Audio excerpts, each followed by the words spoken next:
ఖరీఫ్ వరి పంటల్లో వస్తున్న నష్టాలకు తోడు రబీ అపరాల పంటలకు చీడపీడల బెడదతో తీవ్ర నష్టాలను మూటగట్టుకుంటున్న ఉత్తర కోస్తా జిల్లా రైతులకు వరప్రదాయనలా మారింది కట్టే జనుము పంట.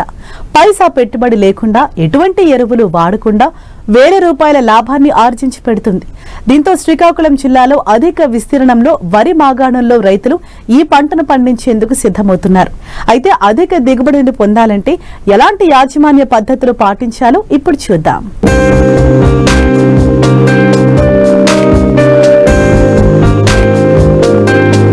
ఉత్తర కోస్తా జిల్లాలలో కేవలం ఖరీఫ్ పంటలకే నీరందుతోంది. కొన్ని సంవత్సరాలుగా జిల్లాలో ఖరీఫ్ వరి అంత ఆశాజనకంగా ఉండడం లేదు. తుపాన్లతో భారీగా వరి పంటకు నష్టం జరుగుతోంది. అరకొర దిగుబడులు వచ్చినా మార్కెట్లో ధర పలకడం లేదు. దీంతో పెట్టిన పెట్టుబడులు కూడా వచ్చే పరిస్థితి లేదు. ఇక రబీ పంటలైతే కేవలం బోర్లపైనే ఆధారపడి పండిస్తున్నారు. నీటి సౌకర్యం లేని రైతులు రెండో పంటగా మినుము, పెసర, నువ్వులు వంటి ఆరుతడి పంటలు పండిస్తూ ఉంటారు. అయితే ఈ పంటలకు చీడపీడలు ఆశించి తీవ్ర నష్టం చేస్తున్నాయి. దీంతో ప్రత్యామ్నాయ పంటల వైపు మొగ్గు చూపుతున్నారు రైతులు. ఎలాంటి ఖర్చు లేని కట్టె జనుమును 2, 3వ పంటగా ఎంచుకుంటున్నారు. ఈ పంట సాగుతో భూసారం పెరగడమే కాకుండా విత్తనం అమ్మకంతో మంచి లాభాలు వస్తున్నాయి. అయితే ఈ పంట నుండి అధిక విత్తన దిగుబడిని పొందాలంటే విత్తన రకాలతో పాటు ఎలాంటి యాజమాన్య పద్ధతులను పాటించాలో తెలియజేస్తున్నారు శ్రీకాకుళం జిల్లా ఆముదాల వలస కృషి విజ్ఞాన కేంద్రం శాస్త్రవేత్త డాక్టర్ చిట్టిబాబు. సాధారణంగా వరి కోసిన తర్వాత ఉత్తర కోస్తా జిల్లాల్లో పెసరా మినుము ఎక్కువగా సాగు చేస్తూ ఉంటారు. పెసరా మినుము కంటే కూడా బాగా ప్రాచుర్యం పొందినటువంటి పంట కట్టె జనుము, సన్హెంప్ అనేటువంటిది కట్టె జనుము. ఈ కట్టె జనుము అనేటువంటిది ఎక్కువగా మనం చూసినట్లయితే నేల సారాన్ని పెంచేటువంటి పంటగా మనం చెప్తూ ఉంటాము. గాలిలో ఉన్నటువంటి నత్రజని స్థిరీకరించడానికి వీటి ఆకులు నేల మీద రాలినప్పుడు వీటి ద్వారా వచ్చేటువంటి పచ్చిరొట్ట పైర్లుగా మనం ఎక్కువగా చెప్తూ ఉంటాము. ఈ వర్షాకాలంలో వర్షాలు పడిన తర్వాత ఎక్కువ శాతం మంది రైతులు ఈ కట్టె జనుము విత్తుకొని వరి నేలల్లో దున్నేయడం వల్ల ఏమవుతుందంటే నేల సారం పెరుగుతుంది, చక్కటి ఆరోగ్యమైనటువంటి నేల తయారవుతుంది. కాబట్టి ఈ పంటని మనము సాగు చేసుకోవడానికి రైతు సోదరులు ఈ రబీ కాలంలో ఎక్కువగా మొగ్గు చూపుతూ ఉంటారు. అంతేకాకుండా చాలా శాతం మంది రైతులు వీటిని విత్తనానిగా కట్టుకుని ఎక్కువ ఆదాయం కూడా పొందుతున్నట్లుగా మనం ఈ మధ్యకాలంలో చూస్తున్నాం. కాబట్టి ఈ కట్టె జనుము సాగు చేసేటువంటి సమయాల్లో కొన్ని రకాల జాగ్రత్తలు పాటించినట్లయితే వీటిల్లో మనకి సాధారణంగా వచ్చేటువంటి దిగుబడి కన్నా 1 నుంచి 2 క్వింటాల దిగుబడి పెంచుకోవడానికి మనకి అవకాశం ఉంటుంది. ప్రస్తుతం మార్కెట్లో చూసినట్లయితే సుమారుగా 6,000 నుంచి 8,000 వరకు కూడా కట్టె జనుము ధర పలుకుతుంది. కాబట్టి క్వింటాల్ విత్తనము మంచి ఆదాయాన్ని ఇచ్చేటువంటి పంటగా దీన్ని మనం చెప్తూ ఉంటాము. వరి కోసిన తర్వాత వరి మాగాణుల్లో విత్తనాలు వెదజల్లుకోవచ్చు. సుమారుగా సాధారణంగా మనకి ఏంటంటే 8 నుంచి 10 కేజీలు విత్తనం సరిపోతుంది. ఈ విత్తనాల్లో కనుక గమనించినట్లయితే SH04 అనేటువంటి రకము మనకు అందుబాటులో ఉంది. అలాగే SUIN 037 అనేటువంటి రకము అందుబాటులో ఉంది. అలాగే మరొక రకము SUIN 053 అనేటువంటి రకాలు కూడా మనకి ఈ 3 రకాలు బాగా ప్రాచుర్యం పొందినటువంటి రకాలు.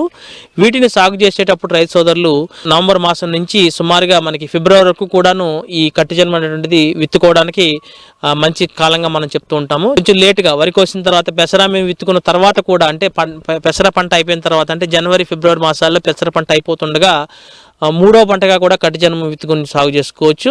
మొదటి పంట వరి వేసుకుని తర్వాత 2వ పంటగా కూడా వరి వేసుకున్నటువంటి రైతులు 3వ పంటగా కట్టె జనుముని సాగు చేసుకోవడానికి అవకాశం ఉంటుంది. ఏదైనప్పటికీ కూడాను ఈ 3 రకాలు కూడా మనకు అందుబాటులో ఉన్నాయి. కాబట్టి ఈ 3 రకాలు కూడా మంచి దిగుబడి ఇచ్చేటువంటి రకాలు.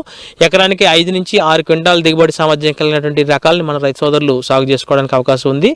ఈ కట్టె జనుములో మనకి ఎక్కువగా ఏంటంటే ప్రధాన సమస్య ఈ మధ్యకాలంలో మనం గమనించినట్లయితే కాయల మీద చిన్న చిన్న రంధ్రాలు ఏర్పడడం, పూత సమయంలోనే ఆకుల మీద కాయల మీద రంధ్రాలు ఏర్పడి ఈ లద్దె పురుగు అనేటువంటిది బాగా ఆశించడం జరుగుతుంది.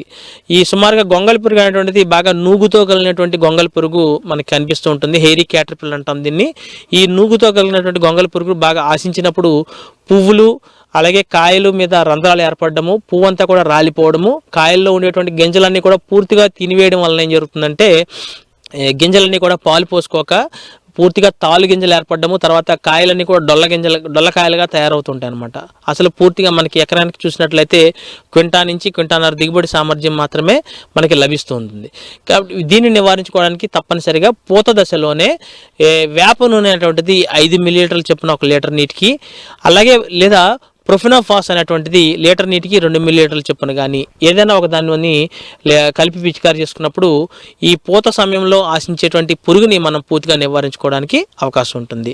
లేదా పైపాటుగా ఈ కాయ ఏర్పడేటువంటి సమయంలో, అంటే పూత నుంచి కాయ ఏర్పడేటువంటి సమయంలో సుమారుగా 50 నుంచి 60% పూత అయిపోయి ఒక 25 నుంచి 30% కాయ ఏర్పడేటువంటి సమయంలోనే తప్పనిసరిగా ప్రొఫెనోఫాస్ అనేటువంటి మందుని కానీ లీటర్ నీటికి 2 మిల్లీలీటర్ల చొప్పున కలిపి పిచికారి చేసుకోవచ్చు.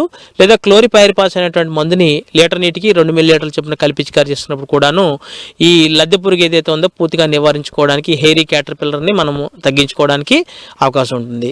కాబట్టి రైతు సోదరులు దిగుబడి తగ్గిపోకుండా, ఈ పురుగు తెగుళ్ళ వల్ల నష్టపోకుండా ఉండడానికి ఈ రకమైన యాజమాన్య చర్యలు చేపట్టుకోవాలి. అలాగే కుదిరితే కనుక 20 రోజుల తర్వాత ఒక తేలికపాటి తడి ఇచ్చుకున్నట్లయితే కనుక శాఖీయ పెరుగుదల బాగా ఎక్కువగా ఉండి ఎక్కువ బ్రాంచెస్ రావడము, తద్వారా కాయల దిగుబడి బాగా రావడానికి అవకాశం ఉంటుంది. అలాగే మనకి ఈ కట్టి జన్మ అనేటువంటిది నార పంటలుగా కూడా వాడుతుంటాం కాబట్టి ఆ నార పంటగా కంటే కూడా ఇప్పుడు మనకి ఎక్కువగా మన జిల్లాల్లో, మన ఆంధ్రప్రదేశ్లో ఎక్కువగా దీన్ని మనము నేల సారాన్ని పెంచేటువంటి పంటగా వాడుతున్నాం కాబట్టి మనకి ఎక్కువ విత్తనాలు కావాలి. దానికోసం మనం ఏం చేయాలంటే సుమారుగా మనకి ఎక్కువ హైట్ పెరిగిపోకుండా, అంటే ఎత్తు పెరుగుదల బాగా ఎక్కువ ఎత్తు పెరిగిపోకుండా ఉండడం కోసము సుమారు 1.5-2 నుంచి 3 అడుగులు పెరిగిన తర్వాత ఈ పైన ఏదైతే మన పూత కొన ఉందో దాన్ని కత్తిరించినట్లయితే పక్క నుంచి ఎక్కువగా బ్రాంచెస్, అంటే శాఖలు రావడం జరుగుతుంది. ఈ శాఖలు ఆశించిన తర్వాత శాఖల నుంచి ఎక్కువ పూత కాత రావడానికి అవకాశం ఉంటుంది. కాబట్టి తప్పనిసరిగా టిప్పింగ్ అంటాము లేదా టాపింగ్ అంటాము. ఈ పూత కొనని, చిగురు కొనని ఏదైతే ఉందో దాన్ని కట్ చేసుకున్నట్లయితే శాఖలు బాగా పెరిగి ఎక్కువ కాయలు, తద్వారా గింజలు ఏర్పడడానికి మనకి సీడ్ రావడానికి అవకాశం ఉంటుంది. కాబట్టి రైతు సోదరులు ఈ ప్రక్రియను చేపట్టుకోవచ్చు. 20-30 రోజుల తర్వాత టాపింగ్ చేసుకోవాలి. అలాగే టాపింగ్ చేసుకున్న తర్వాత ఒకసారి తేలికపాటి తడించుకున్నట్లయితే కనుక శాఖీ పెరుగుదల బాగా ఆరోగ్యకరంగా ఉండడానికి అవకాశం ఉంటుంది.